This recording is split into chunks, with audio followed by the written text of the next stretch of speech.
এখন কতগুলো মরদেহ আপনাদের এখানে আসলে? আমাদের এখানে অনুমান সম্ভবত আমি 29টা পেয়েছি। 29টা, এর ভিতরে 3টা এখন বাকি আছে, সকল চলে গেছে। গুলিবিদ্ধ কতজন হবে সঠিক কথা বলা যাচ্ছে না তো, অনুমান ধর 29-এর মধ্যে দেখা যায় আপনার 20টার মতো, আর হয়তো বাকিটা হতে পারে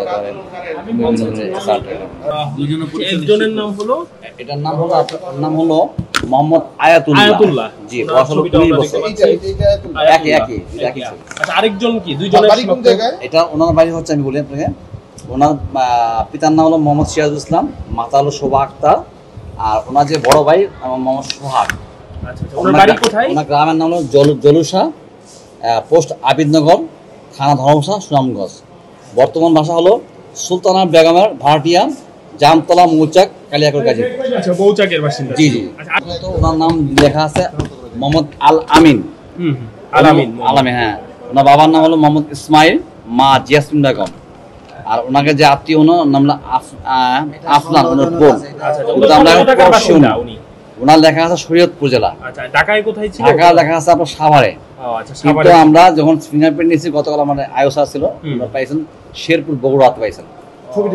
হ্যাঁ, কিন্তু আমার এই জন্য বলছি, ওনার যে জায়গা পাওয়া গেছে, ওনার ভাইকে ফোন দিচ্ছে যে আপনি আসেন, আসলে এটাকে আপনার ভাইয়ের লাশ কিনা অন্য কোনো লাশ কিনা। আচ্ছা, আরেকজন কি পাওয়া যাচ্ছে না? এখনো পাইনি আমরা। ছবি আছে? ওটা হলো একদম পুড়ে গেছে, ছোট বাচ্চা, পুড়ে গেছে, মানে মুখ পিকিটা করে। কত বছর হবে বয়স? ওটা অনুমান 12 থেকে 15 মধ্যে ধরছি আমরা। কোন জায়গা থেকে এটা আসছে? ওটা আসছে আপনার নিয়ে আসছে আমাদের এখানে নিয়ে আসলো।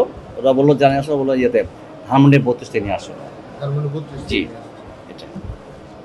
মানে এখনো পরিচয় নিশ্চিত হওয়া যায় নাই। হ্যাঁ, এগুলো সঠিক। এটা আপনারা এক চেষ্টা করছেন পরিচয় নিশ্চিত নেওয়ার জন্য, আমরা অনেক চেষ্টা করছি। এখন কতগুলো মরদেহ আপনাদের এখানে আসলে?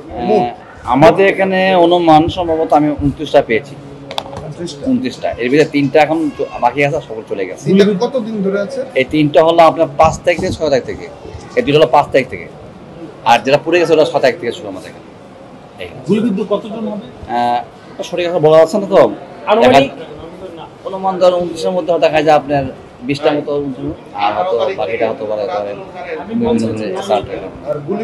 অধিকাংশ ক্ষেত্রে গুলিটা কোন জায়গায়? এটা কোনো নির্দেশনা দেখা যায় বুকে, পিঠে, মাথায়, বিভিন্ন অংশে। কতজনের মতো লাশ আসছে না, ওটা তো হয়ে যাচ্ছে না। আমার 29টা পেয়েছি বর্তমানে, আমার কাছে আসছে 29টা লাশ। এর ভিতরে আমাদের যখন সঙ্গে সঙ্গে জানা আসলো, জায়গাতে গার্জেন পাওয়া গেছে, আমরা লাশগুলো দিয়ে দিয়েছি। আর বাকি লাশগুলো যেগুলো আমরা পাইনি, যতটুকু দেখছি রাখার পরে যারা শনাক্ত করছে আমরা ওদেরকে দিয়ে দিয়েছি। কতদিন আসলে এইভাবে রাখবেন? কতক্ষণ? আমরা না, এখন আমরা যদি পাওয়া গেছে তো আমরা হয়তো আর 2 দিন থাকবো, 4-5 দিন রাখেন, তারপর লাশের বর্তমান কন্ডিশন কি এখন, যেহেতু অনেক দিন ধরে আছে? এটা মোটামুটি ফ্রিজিং করা তো, একটু সামান্য ইয়ে হয়েছে, ডিসকাভার হয়ে গেছে, আর সব ঠিক আছে।